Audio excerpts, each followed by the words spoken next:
Thank you for joining me again on Pipoko on Point. I really appreciate all the feedback and the questions and the comments that I get. And I received a listener question. It's basically about how do you leave a toxic relationship?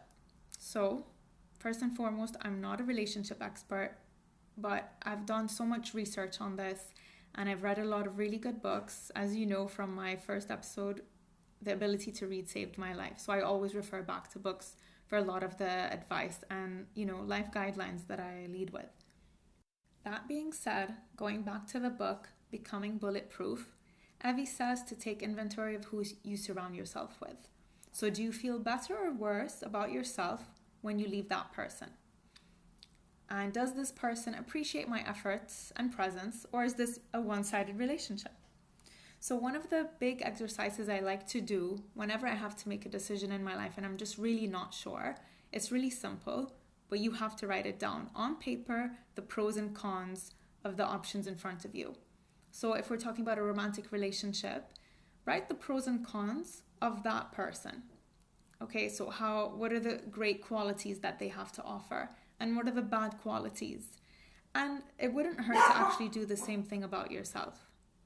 And my dog definitely agrees with that.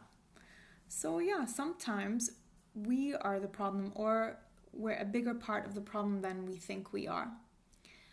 And you should actually take inventory of yourself, the areas of improvement that are needed. Work on yourself to become the best version of you. It's not just about the other person, right? You're also part of the equation.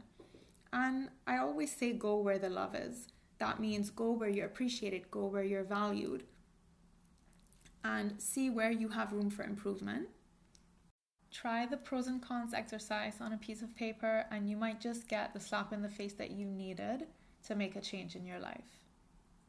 Because sometimes, unless you see it in writing, it just doesn't hit you the same.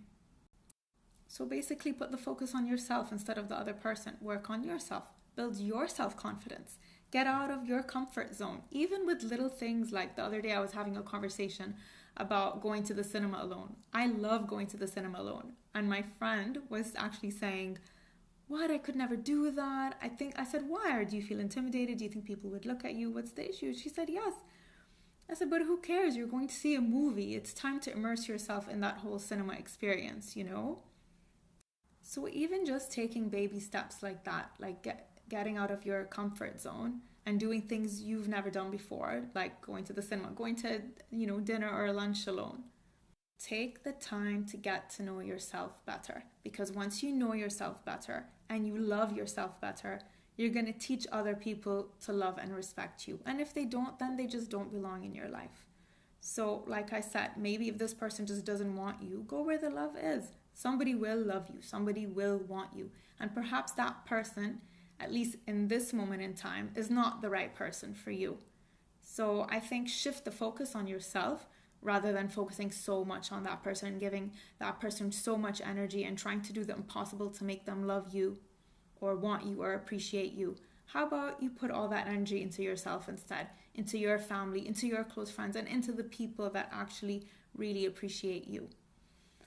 I'm going to take this opportunity to also let you know that I'm going to have an upcoming episode on how to date again. So for those who have, perhaps like this person who asked me for advice, need a break from dating just to work on yourself, it can be a little challenging sometimes to get back into the dating game. People forget how to date. And then it's also going to cover how to figure out priorities in your partner. I have a bunch of useful tips on how to figure out priorities in your partner, so please look out for that episode in the near future. Thank you again so much, and please keep your questions and comments coming.